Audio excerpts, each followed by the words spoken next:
Good afternoon, students. Welcome to Analytic Power Virtual Interactive Classroom. তো students কেমন আছো সবাই? আশা করি সবাই ভালো আছো, আমিও ভালো আছি। তো স্টুডেন্টস আমরা আমাদের স্পিড ম্যাথ এই চ্যাপ্টারটা আমরা কন্টিনিউ রাখছি।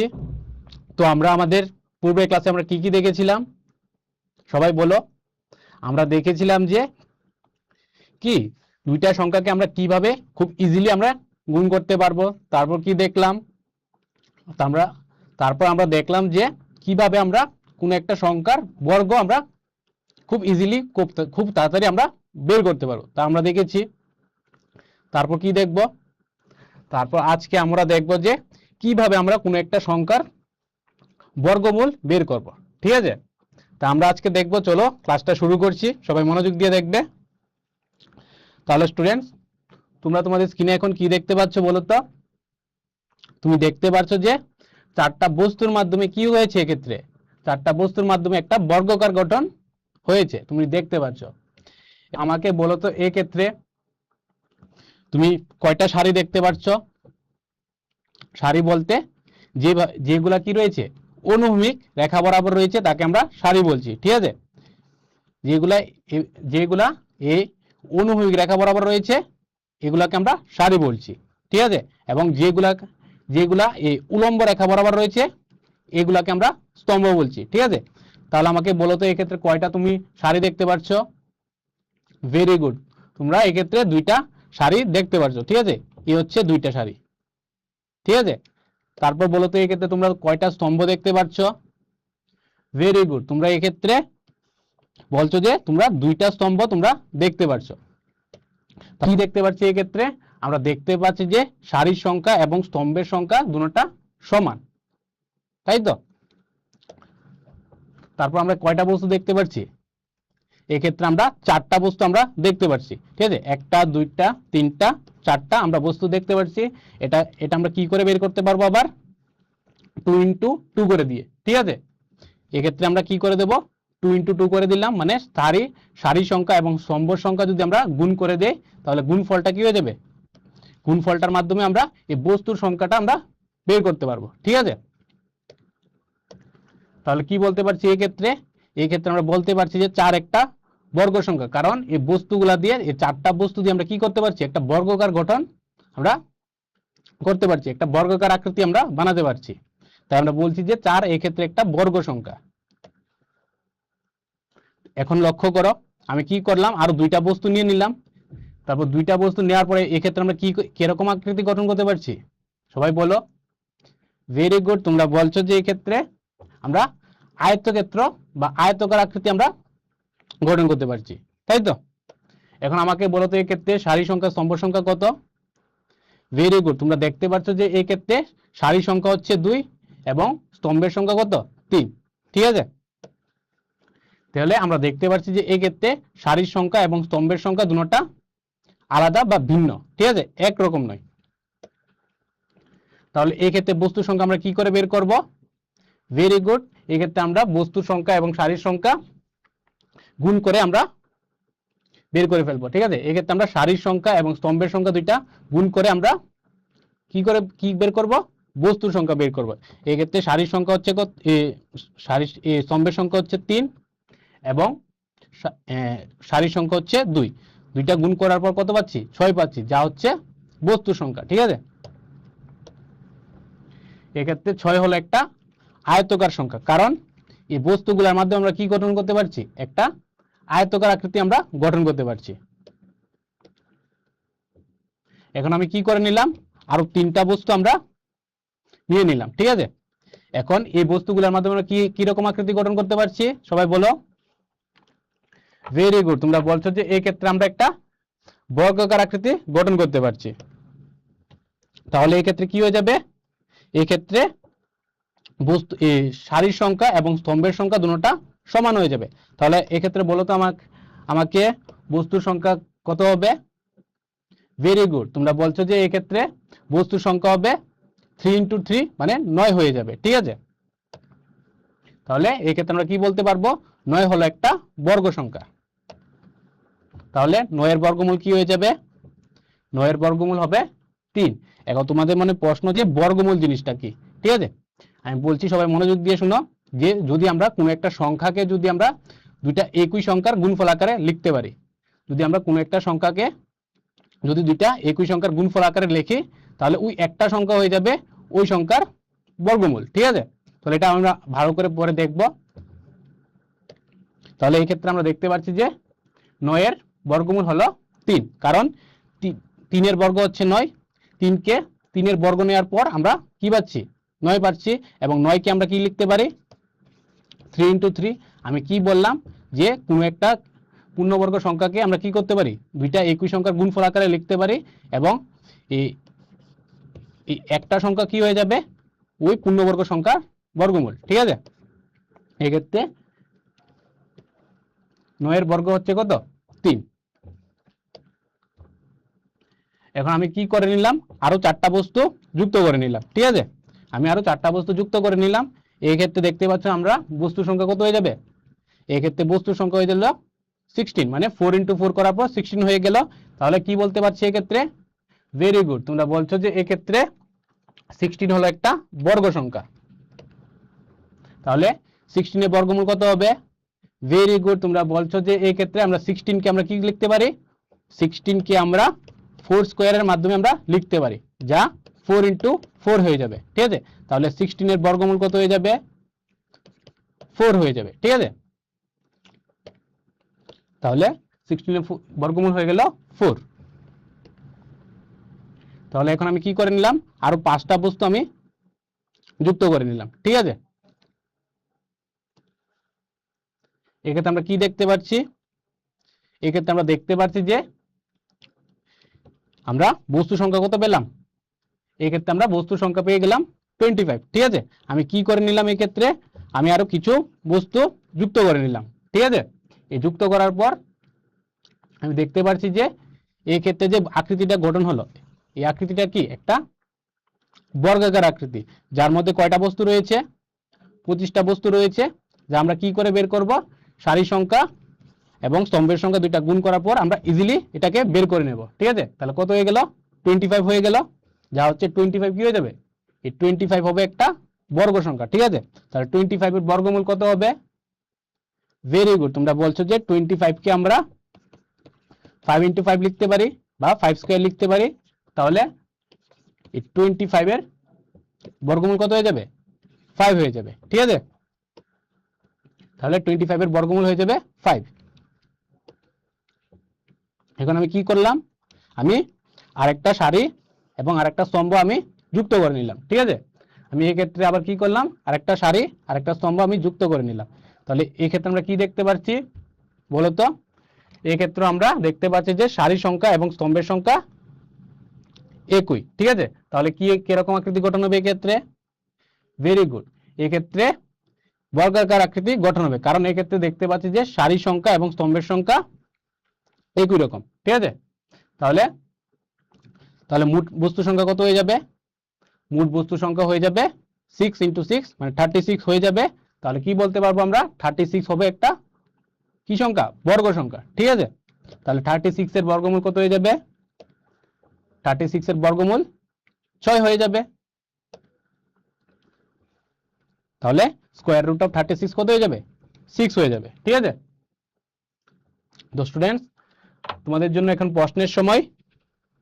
প্রশ্নে কি বললো, যে নিম্নলিখিত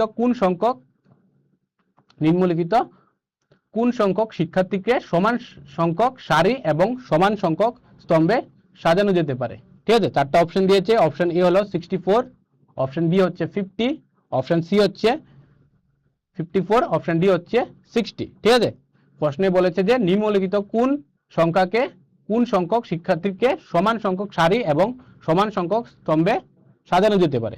4টা অপশন দিয়েছে, সবাই ঝটফট করে আনসারটা দিয়ে দাও, তোমাদের সময় শুরু হয়ে গেল।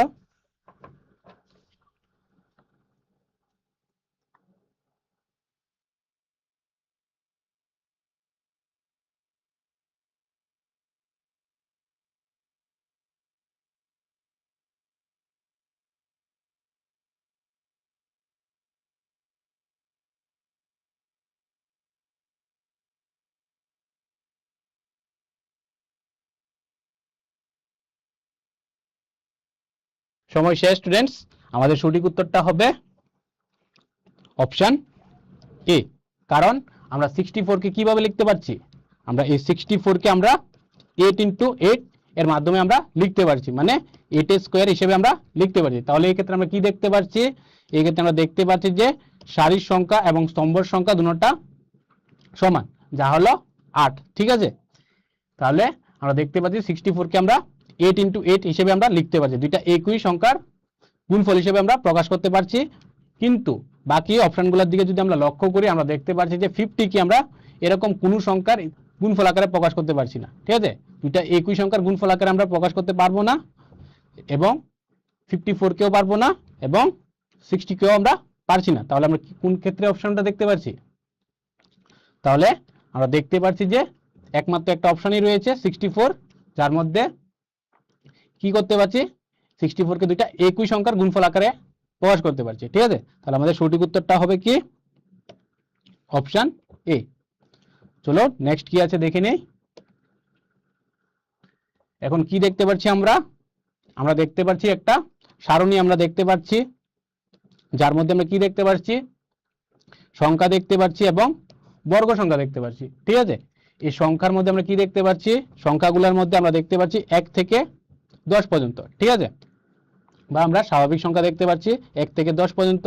তারপর আমরা কি দেখতে পাচ্ছি, বর্গ সংখ্যা দেখতে পাচ্ছি, তার পাশে আমরা বর্গ সংখ্যা দেখতে পাচ্ছি। এর মানে কি, 1 এর বর্গ হচ্ছে 1, 2 এর বর্গ হচ্ছে 4, 3 এর বর্গ হচ্ছে 9, 4 এর বর্গ হচ্ছে 16, এরকম করে কি দিয়েছে 10 দিয়েছে। তাহলে 10 এর বর্গ কি 100, মানে 100 কে আমরা কি হিসেবে লিখতে পারি,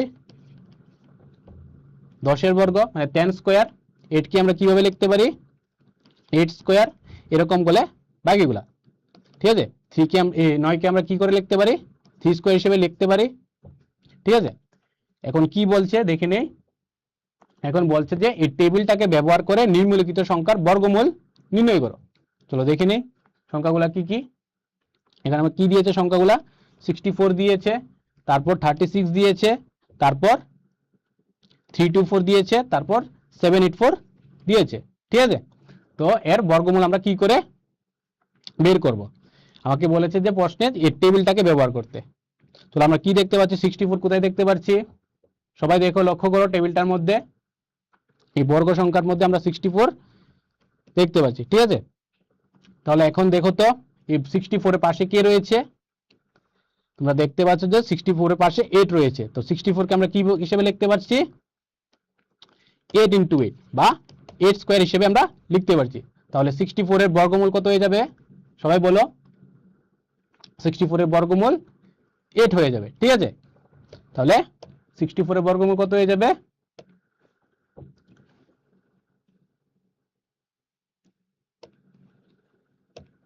প্রথমে আমরা 36 এর জন্য দেখে নেই। তো 36 এর জন্য আমরা কি দেখতে পাচ্ছি, এই 36 এর পাশে রয়েছে 6, তাহলে 36 কে আমরা কিভাবে করে লিখতে পারি, 6 ইন্টু 6 হিসেবে আমরা লিখতে পারি। তাহলে 36 এর এই বর্গমূল কত হয়ে যাবে, 6 হয়ে যাবে। ঠিক আছে, এখন যদি আমরা এই 64 এর কথা চিন্তা করি, তাহলে কি দেখতে পাচ্ছি, 64 কে আমরা কি হিসেবে লিখতে পারবো, সবাই বলো, 64 কে আমরা 8 ইন্টু 8 হিসেবে আমরা লিখতে পারবো। ঠিক আছে, এই 64 কে আমরা 8 ইন্টু 8 হিসেবে লিখতে পারবো। তাহলে আমরা কি হয়ে যাবে, যা হয়ে যাচ্ছে 8 এর বর্গ, তাহলে এর বর্গমূল কত হয়ে যাবে, 64 এর বর্গমূল হয়ে যাবে 8 হয়ে যাবে। ঠিক আছে, যদি আমরা কোনো একটা পূর্ণবর্গ সংখ্যাকে দুইটা একই সংখ্যার গুণফল আকারে প্রকাশ করি, তার ওই একটা সংখ্যা হয়ে যাবে ওই সংখ্যার বর্গমূল। ঠিক আছে, এখন আমরা 324 এর বর্গমূল কত হবে, ঠিক আছে, এক্ষেত্রে 324 এর বর্গমূল হচ্ছে কত, 18 হচ্ছে। ঠিক আছে, এখন তোমরা যদি ভালো করে লক্ষ্য করো, তোমরা দেখতে পাচ্ছ যে এই টেবিলের মধ্যে কি দেখতে পাচ্ছ, 324 তোমরা দেখতে পাচ্ছ না। ঠিক আছে, এই 324 তোমরা এটা দেখতে পাচ্ছ না। তো এর জন্য তোমাকে কি জানা থাকতে লাগবে, এই 18 পর্যন্ত সংখ্যার বর্গ জানা থাকতে লাগবে। ঠিক আছে, এটা করার জন্য তোমাদেরকে কি জানা থাকতে লাগবে, এই 18 এর বর্গ কত হয় এটা তোমাদের জানা থাকতে লাগবে। ঠিক আছে, তো সবগুলো সংখ্যার তো বর্গ জানা রাখা এটা পসিবল না। তাহলে এটা আমরা কি করে বের করলাম এটা আমরা দেখে নেব এখন, ঠিক আছে।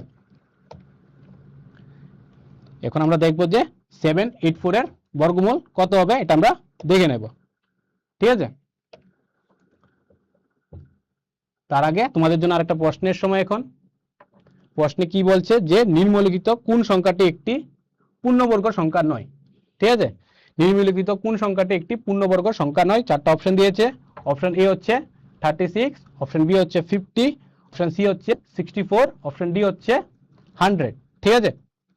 এর জন্য তোমাদেরকে 30 সেকেন্ডের সময় দিচ্ছি, সবাই ঝটফট করে আনসারটা দিয়ে দাও, খুব সহজ। বলছে যে এ নিচের গুলার মধ্যে কোনটা পূর্ণবর্গ সংখ্যা নয়।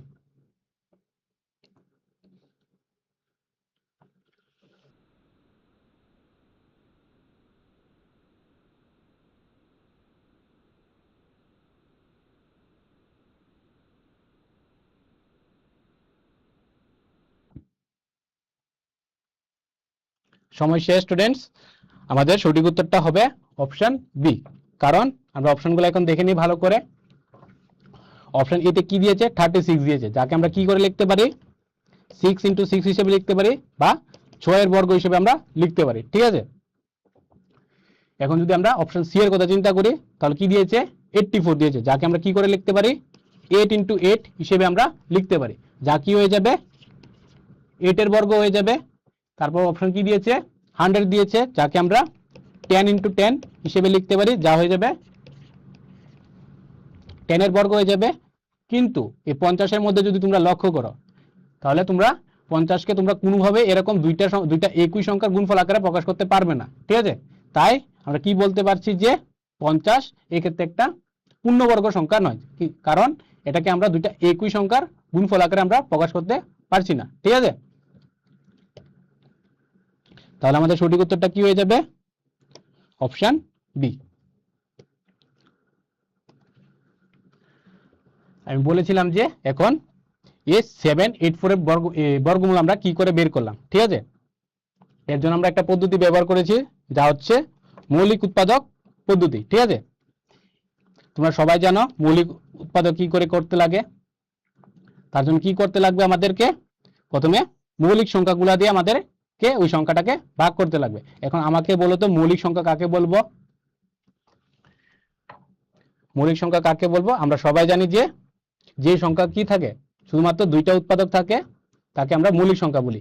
যেমন 2, 3, 5, 7, 11, 13 এইসব হচ্ছে কি মৌলিক সংখ্যা, কারণ এদের শুধুমাত্র দুইটা উৎপাদক রয়েছে, যারা হচ্ছে 1 এবং সে নিজেই, ঠিক আছে। মনে করো 3, ঠিক আছে। তো 3 এর মধ্যে কি থাকবে, 3কে আমরা শুধুমাত্র কি সংখ্যা দিয়ে ভাগ করতে পারি, শুধুমাত্র 1 এবং 3 দিয়ে এটাকে সম্পূর্ণভাবে ভাগ করতে পারি, ঠিক আছে। তাই আমরা দেখতে পাচ্ছি যে এই সংখ্যাগুলি কি, এরা প্রত্যেকে হচ্ছে মৌলিক সংখ্যা, কারণ এদের প্রত্যেকেই কি রয়েছে, দুইটা উৎপাদক রয়েছে। দুইটা উৎপাদক বলতে এরা শুধুমাত্র দুইটা সংখ্যা দিয়ে কি যায়, ভাগ যায়, ঠিক আছে, সম্পূর্ণভাবে বিভাজ্য হয়, ঠিক আছে।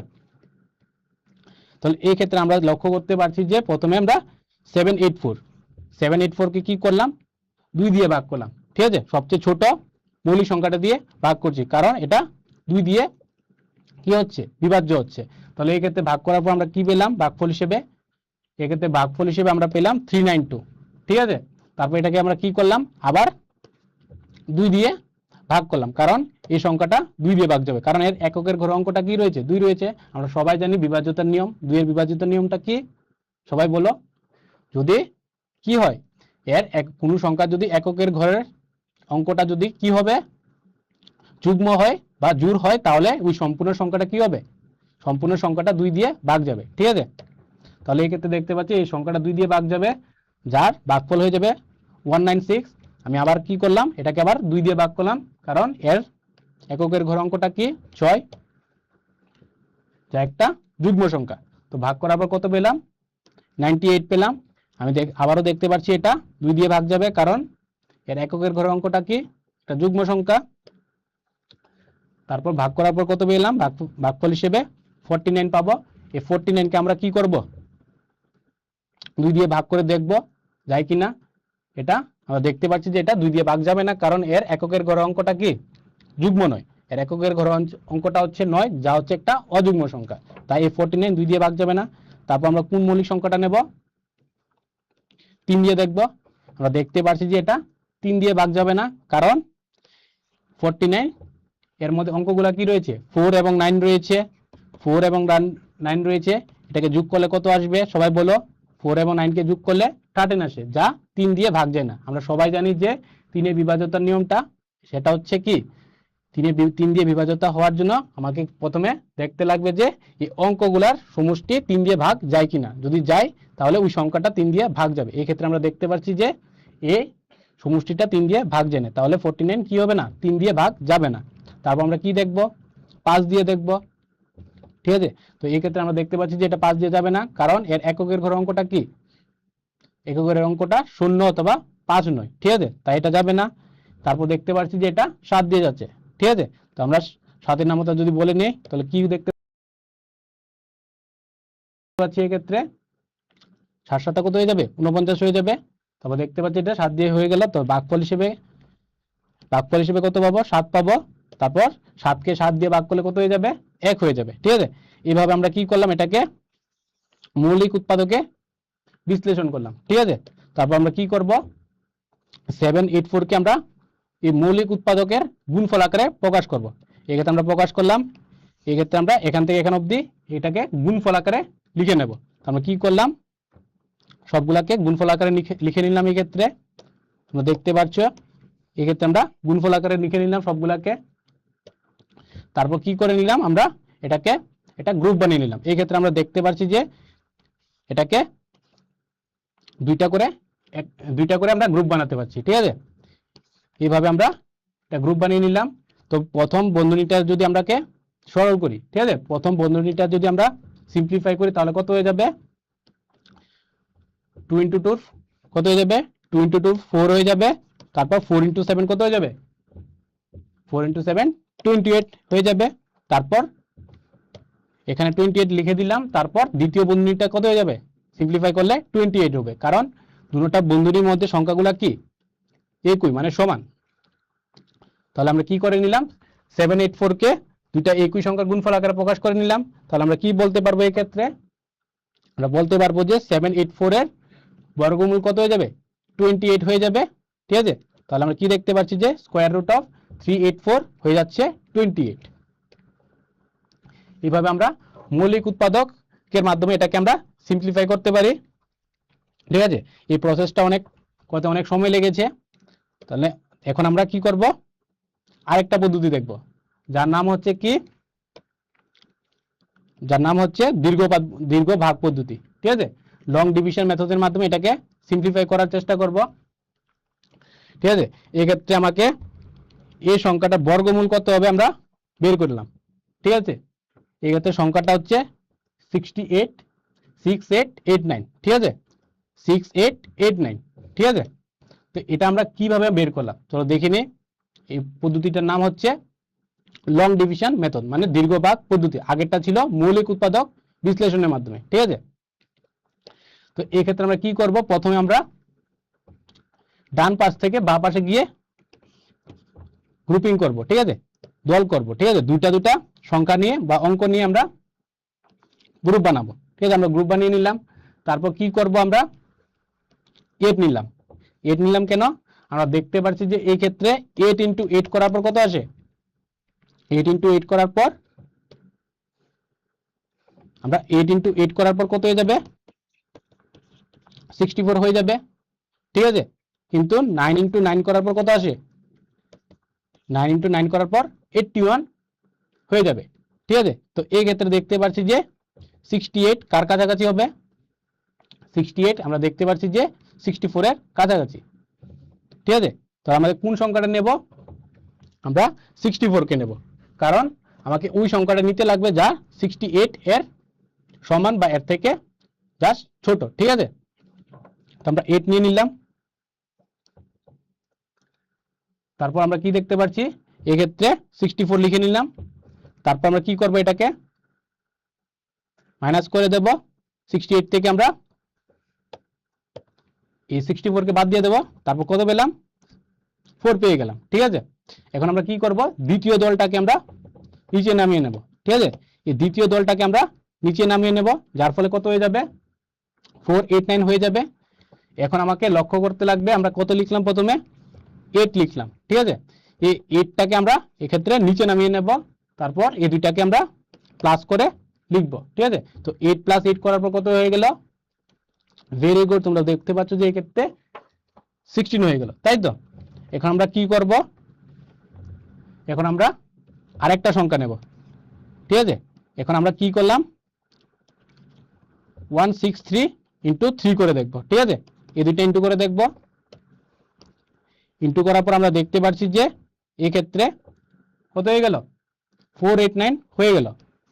163 × 3 করার পর এক্ষেত্রে আমরা কত পেলাম, 489 আমরা পেয়ে গেলাম। ঠিক আছে, যা দেখতে পাচ্ছি যে এই দুইটা সংখ্যা এখন সমান হয়ে গেল। তাহলে কি করব, এখন মাইনাস করব। সমান সংখ্যা থেকে সমান সংখ্যা বাদ দিলে কি হয়ে যাবে, ভেরি গুড, তোমরা বলছো যে আমরা সমান সংখ্যা থেকে যদি আমরা সমান সংখ্যা যদি আমরা মাইনাস করি তা 0 হয়ে যাবে। এই ক্ষেত্রে আমরা কি পেলাম, ভাগশেষ হিসেবে আমরা 0 পেলাম। তাহলে কি বলতে পারছি যে এই 6889 এর বর্গমূল কত হয়ে যাবে, 83 হয়ে যাবে। ঠিক আছে, তো এই পদ্ধতির মাধ্যমে এটাকে সলভ করার জন্য অনেক টাইম লেগেছে, তাই তো। তাহলে তোমরা যদি ভালো করে লক্ষ্য করো, এই ক্ষেত্রে আমরা কয়টা দল বানাতে পারলাম, এই ক্ষেত্রে দলের সংখ্যা হচ্ছে 2 এবং এই বর্গমূলে অঙ্কের সংখ্যা কত হয়ে যাচ্ছে, এই বর্গমূলে অঙ্কের সংখ্যা দেখতে পাচ্ছি যে 2টা দেখতে পাচ্ছি। ঠিক আছে, এই ক্ষেত্রে এই সংখ্যাটার মধ্যে আমরা ডান পাশ থেকে বাম পাশে গিয়ে 2টা করে আমরা দল বানালাম। ঠিক আছে, 2টা করে অঙ্ক নিয়ে আমরা দল বানালাম। তাহলে এই ক্ষেত্রে আমরা কয়টা দল বানাতে পারলাম, 2টা দল বানাতে পারলাম। তারপর আমরা দেখতে পাচ্ছি যে এই বর্গমূলের মধ্যে কয়টা অঙ্ক দেখতে পাচ্ছি, এই বর্গমূলের মধ্যে আমরা 2টা অঙ্ক দেখতে পাচ্ছি, যা দল সংখ্যার সমান।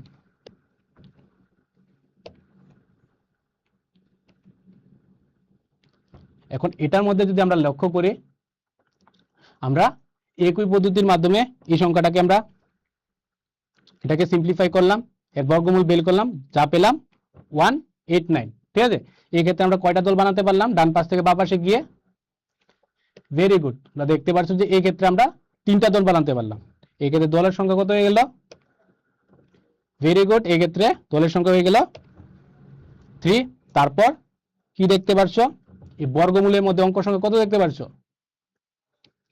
এই বর্গমূলের মধ্যে তোমরা অঙ্ক সংখ্যা কত দেখতে পাচ্ছ, তোমরা দেখতে পাচ্ছ যে 3টা অঙ্ক, যা হচ্ছে 1, 8 এবং 9।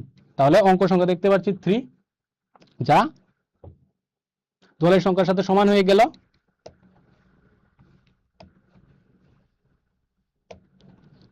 এরপরের মধ্যে যদি তুমি লক্ষ্য করো, এটার মধ্যে যদি লক্ষ্য করো তোমরা, এই ক্ষেত্রে আমরা কয়টা অঙ্ক বানাতে পারলাম, কয়টা দল বানাতে পারলাম, এই ক্ষেত্রেও আমরা 4টা দল বানাতে পারলাম।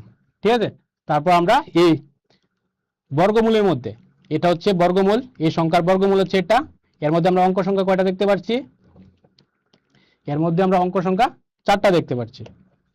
তাহলে দলের সংখ্যা হচ্ছে 4 এবং অঙ্কের সংখ্যা কত হয়ে যাচ্ছে, এই বর্গমূলে অঙ্কের সংখ্যা হচ্ছে 4। তাহলে এর থেকে আমরা কি বলতে পারছি, এই 3টা এক্সাম্পল থেকে আমরা কি বলতে পারছি, যে যে দলের সংখ্যা একটি বর্গ সংখ্যার বর্গমূলে অঙ্ক সংখ্যা নির্ধারণ করে।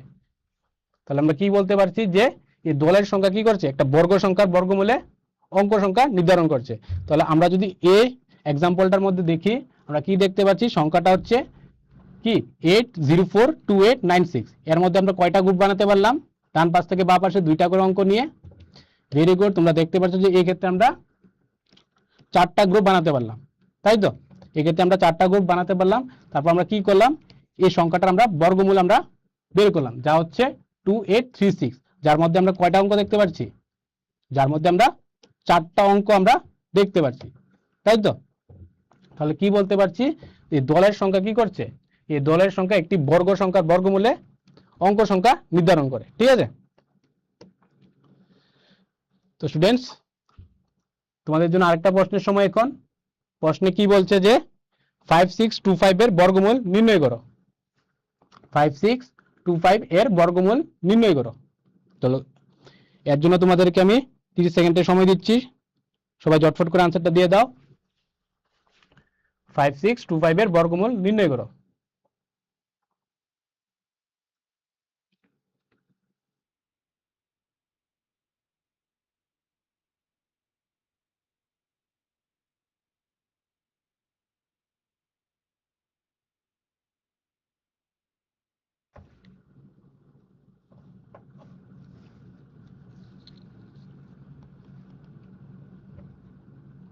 সময় শেষ স্টুডেন্টস, আমাদের সঠিক উত্তরটা হবে অপশন সি। ঠিক আছে, তাহলে এটা দেখে নিই আমরা কি করলাম। দুইটা পদ্ধতির মাধ্যমে এটাকে সলভ করতে পারি, একটা হচ্ছে কি মৌলিক উৎপাদক বিশ্লেষণের মাধ্যমে, আর একটা হচ্ছে কি দীর্ঘ ভাগ পদ্ধতির মাধ্যমে আমরা বর্গমূলটাকে বের করতে পারি। ঠিক আছে, এই দীর্ঘ ভাগ পদ্ধতিটা এটা একটু ডিফিকাল্ট, তাই আমরা কি করছি এখন আমরা মৌলিক উৎপাদক বিশ্লেষণের মাধ্যমে এটাকে বের করব। ঠিক আছে, তাহলে কি দিয়েছে এই ক্ষেত্রে 5625, আমরা কি করব এটাকে 5 দিয়ে ভাগ করছি। ঠিক আছে, এটাকে আমরা কত দিয়ে ভাগ করছি 5 দিয়ে, এটাকে আমরা 5625 কে আমরা কত দিয়ে ভাগ করছি 5 দিয়ে। তাহলে কি করব এখন আমরা দেখতে পাচ্ছি যে এই ক্ষেত্রে 5 1 5, তারপর কত নেব আবার 5 1 5, এরপরে কত হয়ে যাবে 12 হয়ে যাবে, 5 2 10 হয়ে গেল, তারপর কত হয়ে যাবে 5 5 25 হয়ে যাবে। ঠিক আছে, তারপর আমরা কি দেখতে পাচ্ছি আবার দেখতে পাচ্ছি যে এর শেষের অঙ্কটা 5, তারপর কি কি করব এটাকে আমরা 5 দিয়ে ভাগ করব আবার, তাহলে কত হয়ে যাবে 5 2 10 হয়ে যাবে, তারপর কত হয়ে যাবে 12 হয়ে যাবে, আবার কত হয়ে যাবে 5 2 10 নিয়ে নেব, তারপর কত কত হয়ে যাবে 25 হয়ে যাবে, তাহলে কত হবে 5 5 25 হয়ে যাবে। ঠিক আছে, তারপর আমরা দেখতে পাচ্ছি এর শেষের অঙ্কটা আবার 5, তার আমরা কি করব আবার 5 নিয়ে নেব, তাহলে কি হয়ে যাবে এই ক্ষেত্রে 4 5 20 হয়ে যাবে, তারপর 25 থাকবে, তাহলে কি হয়ে যাবে 5 5 আবার 25 হয়ে যাবে, তারপর কি হয়ে গেল আবার 5 দিয়ে আমরা ভাগ করতে পারবো, তাহলে কত হয়ে যাবে 5 9 45 হয়ে যাবে, তারপর এটাকে আমরা 3 into 3 করে আমরা লিখতে পারবো। তাহলে কি করতে পারবো এখানে এই ক্ষেত্রে 5625 কে আমরা কি হিসেবে লিখতে পারছি 5 into 5 into 5, 4টা 5, তারপর 2টা 3 এর গুণফল আকারে আমরা প্রকাশ করতে পারছি। এখন যদি আমরা গ্রুপ করি 2টা 2টা করে, তাহলে কি করতে পারছি এই ক্ষেত্রে বলো তো, এই ক্ষেত্রে আমরা দেখতে পাচ্ছি যে 2টা 5 এবং একটা 3 করে আমরা গ্রুপ করতে পারছি, তাই তো 2টা 5 এবং একটা 3 নিয়ে আমরা 2টা দল বানাতে পারছি। তাহলে এটাকে যদি আমরা সিম্পলিফাই করি কত হবে বলো তো 25 into 3 হয়ে যাবে, 25 into 3 করলে কত আসবে ভেরি গুড 75 হবে, এবং দ্বিতীয় দলটাকে যদি আমরা সিম্পলিফাই করি এটা 75 হয়ে যাবে। তাহলে আমরা কি লিখতে পারছি 5625 কে আমরা দুইটা একই সংখ্যার গুণফল আকারে প্রকাশ করতে পারছি। তাহলে কি হয়ে যাবে এই 75 এর বর্গ হয়ে যাচ্ছে। ঠিক আছে, 5625 কি হয়েছে 75 এর বর্গ, তাহলে 5625 এর বর্গমূল কত হয়ে যাবে ভেরি গুড, তোমরা বলছো যে এই ক্ষেত্রে এর বর্গমূল হয়ে যাবে 75, তাহলে আমাদের সঠিক উত্তরটা কি হয়ে যাবে এই ক্ষেত্রে সি হয়ে যাবে। ঠিক আছে, তো স্টুডেন্টস আজকে ক্লাসটা আমি এখানে শেষ করছি। ঠিক আছে, আজকে আমি যা যা করিয়েছি তোমাদেরকে তোমরা একটু বুক থেকে ভালো করে দেখে নেবে জিনিসগুলা। আমরা কি দেখলাম বর্গমূল কিভাবে বের করব, এর জন্য আমরা দুইটা পদ্ধতি দেখেছি, একটা হচ্ছে মৌলিক উৎপাদক বিশ্লেষণ আর একটা হচ্ছে লং ডিভিশন মেথড। ঠিক আছে, লং ডিভিশন মেথড মানে দীর্ঘ ভাগ পদ্ধতি। এর মধ্যে আমরা দুইটা পদ্ধতি দেখলাম, তো সবচেয়ে সহজতর পদ্ধতি হচ্ছে কোনটা মৌলিক উৎপাদক বিশ্লেষণ পদ্ধতিটা। ঠিক আছে, তো স্টুডেন্টস আজকে ক্লাসটা এখানেই শেষ, সবাই ভালো থাকবে সুস্থ থাকবে, টাটা সবাইকে।